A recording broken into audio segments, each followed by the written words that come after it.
Welcome back to the Ineffable Else. Welcome to my garden, my spring garden here in beautiful Spain. You're very welcome here. Today we're going to be rounding off, finishing the series all about Jupiter. It's been a very big learning process for me, as it is the largest planet in our solar system. I've had a few interactions with the planet itself and the different transits that we've been going through, the inherent growth that is exemplified in the Jupiter archetype has made its way into my life too, and I'm going to be utilizing that to work through this channel as well. So this video will apply to you if you have Jupiter in Pisces, Jupiter in the 12th house, or Jupiter conjunct with Neptune. So it's a very, very far out, very, very deep, very, very otherworldly placement to have.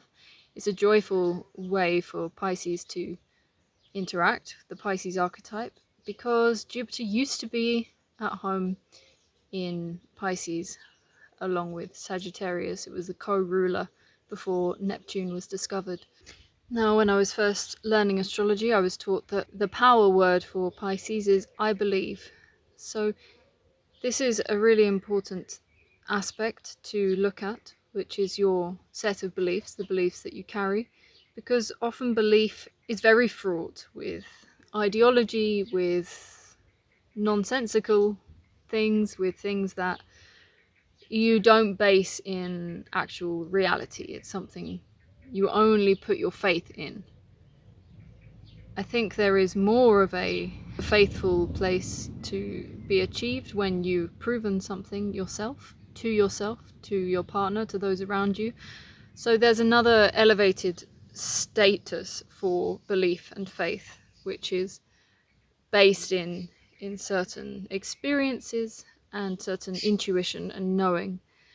And it's a very private and personal place to be. It's a very inward focus, as it is water, as it is mutable water. It's all encompassing. It swamps you, it engulfs you, and giving yourself over to that huge expansiveness that's contained within the ocean. And alongside that, the Jupiter principle, the arrows firing in all different directions, that mutable quality is going to spread out over everywhere like a tsunami.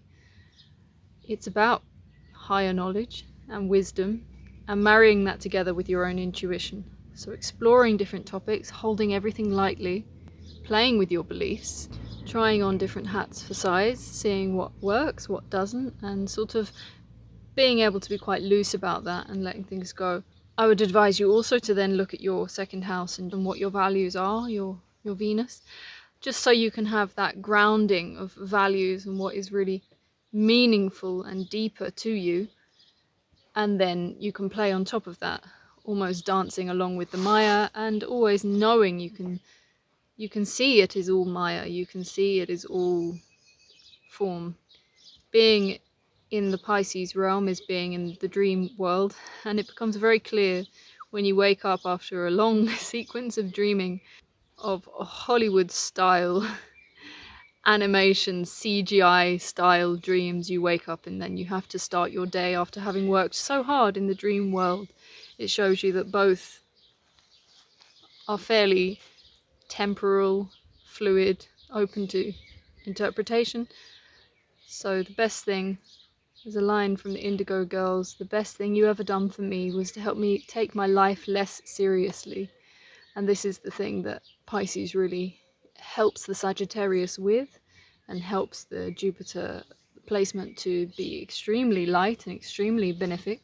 I have an introductory video about Jupiter itself, and obviously 11 other videos about all the other placements and archetypes, and culminating now with Pisces feels a very mature Jupiter. It feels like a Jupiter that can see the bigger picture fully, see things in the dream world, in the spirit realms, and then also notice that it's all Maya, everything, whichever belief you have, whichever religion you jump from and onto another and into atheism and back again, all of those layers of belief are transitory, are relevant today, may not be tomorrow.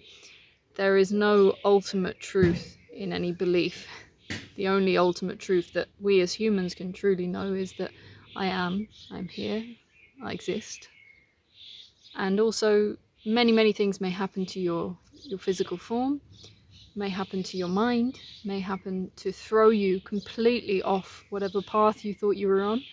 But there's a bead of consciousness back behind it all, which is unaffected, completely unaffected by these changing tides, the changing things of life. And it's just great to become the observer.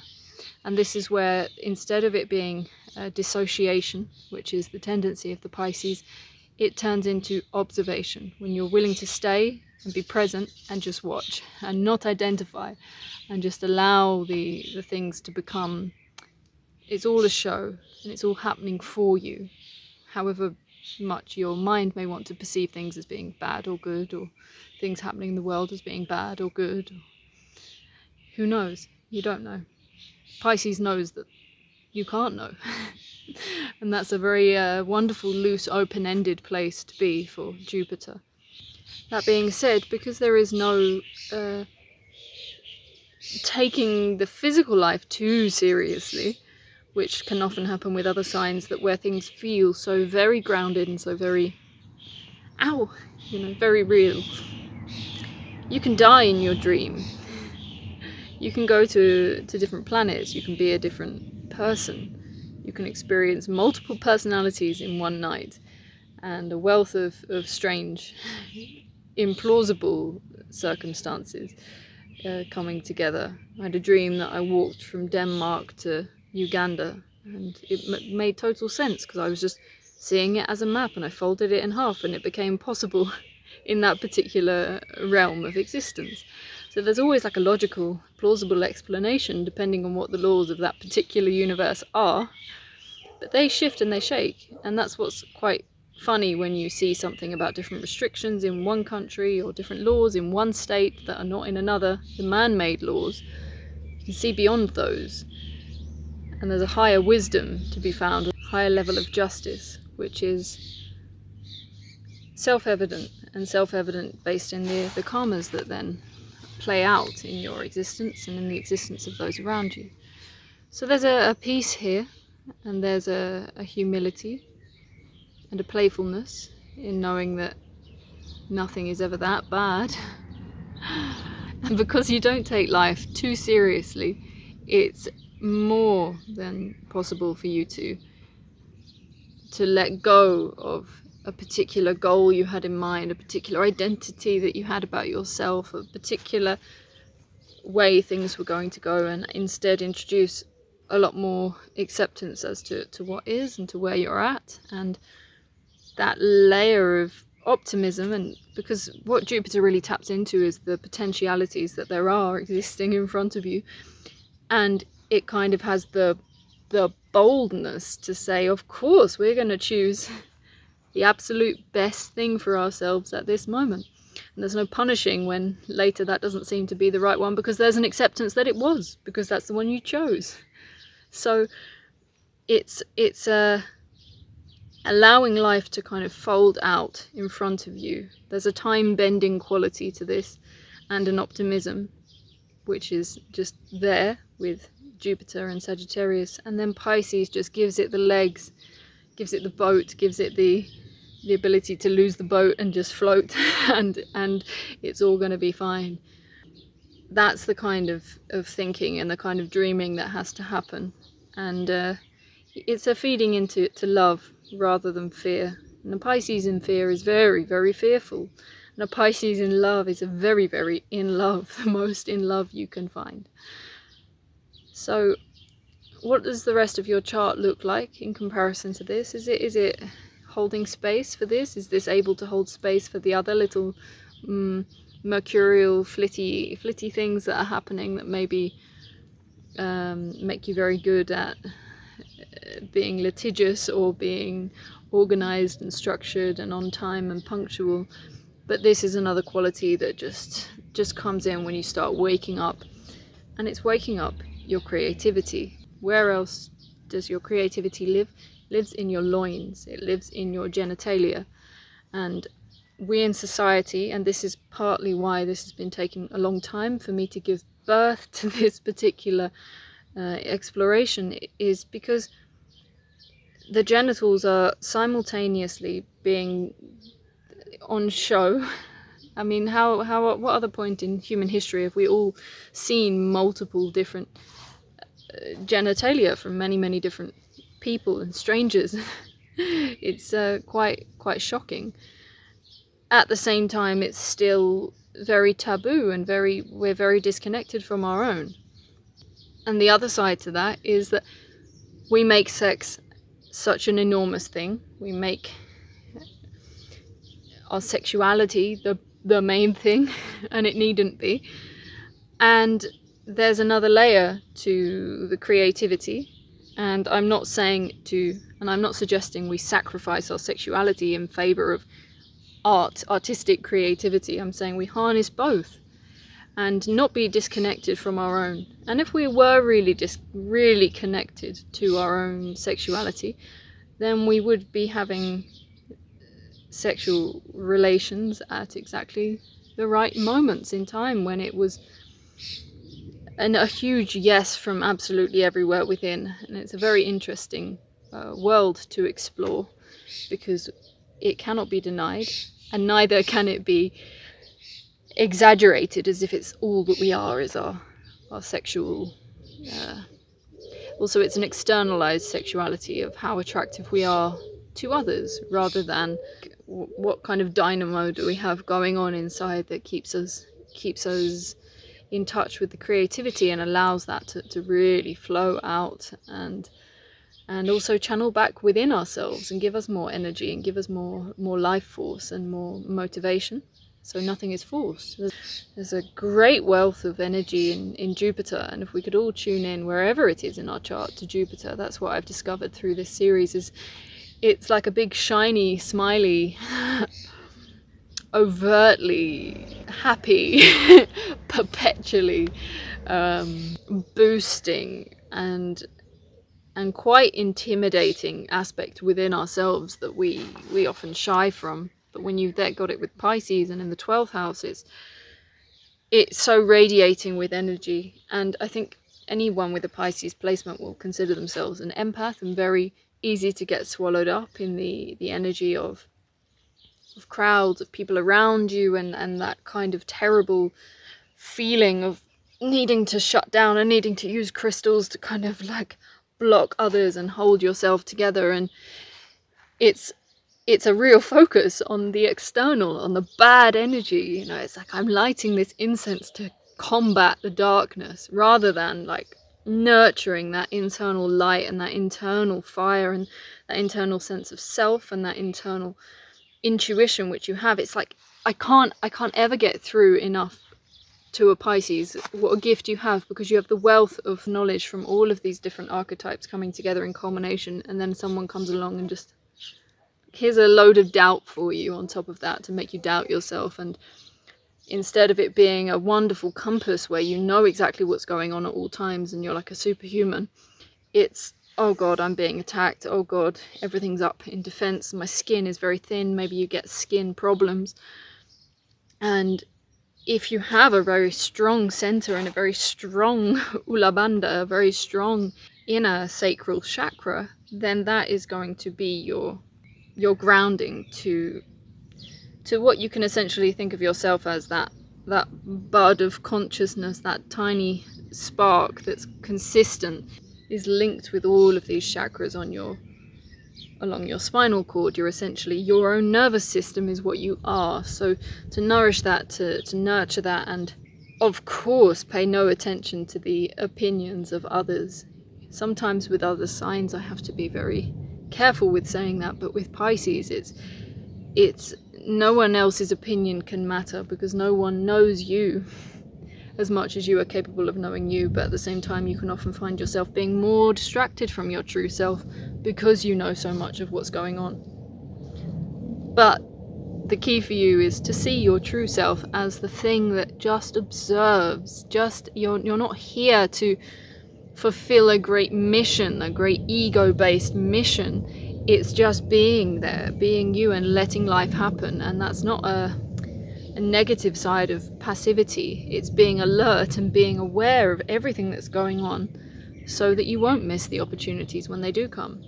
But there's a non-resistance to it. There's a satisfaction, a genuine satisfaction with everything that comes your way and with whichever circumstances are unfolding, because they're all life experiences. And why else are you here on earth other than to have experiences, to gain knowledge about the human condition, to help bring more peace and harmony and more gratitude and understanding and comprehension into things which seem so off and so unfair and so tragic, and instead give that healthy dose of reality. And reality is something very loving underneath, which is not about toxic positivity. It's about authentic staying, not leaving yourself, not leaving your body behind, not being too distracted by, because the other thing with Jupiter is it can be very, very caught with wonderful concepts and wonderful grandiose things, and it's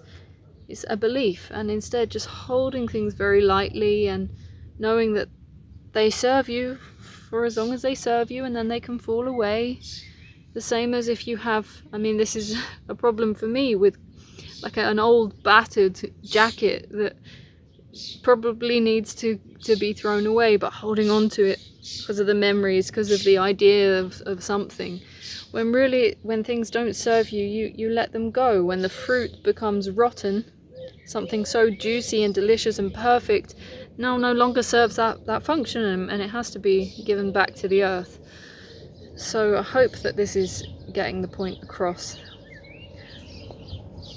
of the real transitory nature of things, and how you above all are most inclined towards understanding this. You have the largest predisposition to be able to understand this and to come into contact with these lessons in a very smooth way. It's not going to be a giant leap for you because you've had this since birth. Even if through life you've been shut down in these ways and your creativity has been turned off, you've got to turn that tap on.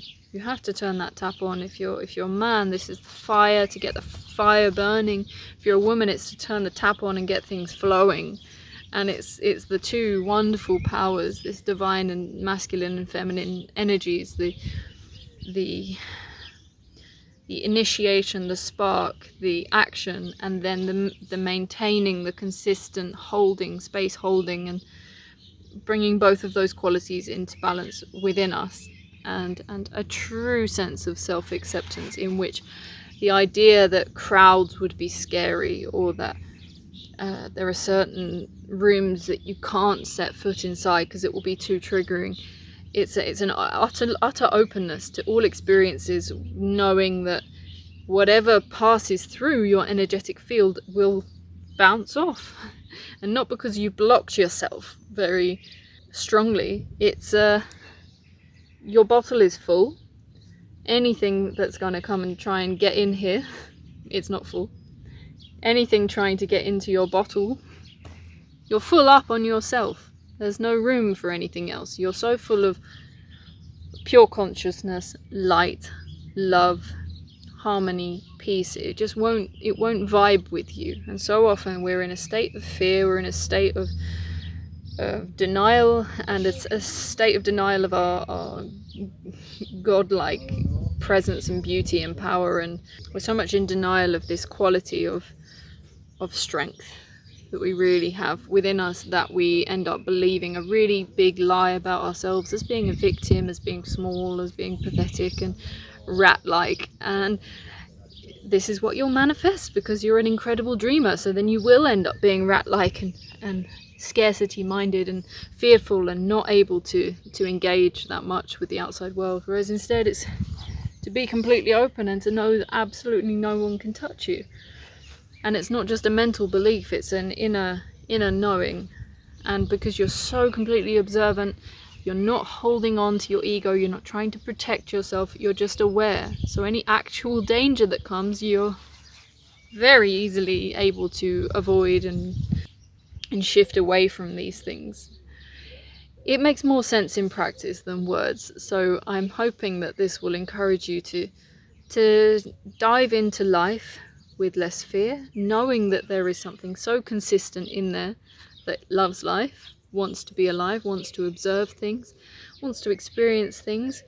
But as part of these qualities of loving and loving life, it won't want you to do things that are really detrimental to yourself and harmful to yourself.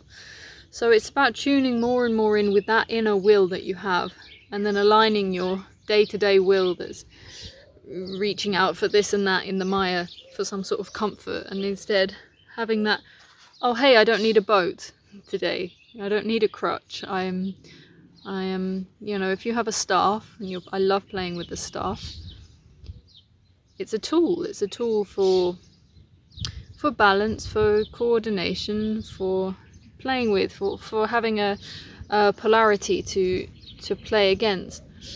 But a staff in the wrong hands, in the wrong context, with the wrong mindset, becomes a crutch. So not allowing anything to be too heavily lent on, because then you're not holding things lightly. So keep things very light, keep things very playful, and just allow that beautiful quality of the confidence of Jupiter and the smoothness of Pisces to just carry you through life. And it's a wonderful guide to follow within your chart. So yeah, it's uplifting to even talk about it. So I'm really, really glad that you joined me here, and I am not sure where I'm going to be going next.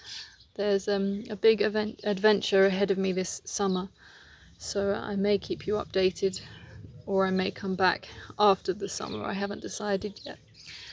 But I'm still going to be answering emails, so if you'd like to contact me, ineffableelse@gmail.com, or on the website ineffableelse.com. And I have an Instagram and a Facebook, so find me on there, and I'll see you whenever I see you. Lots of love.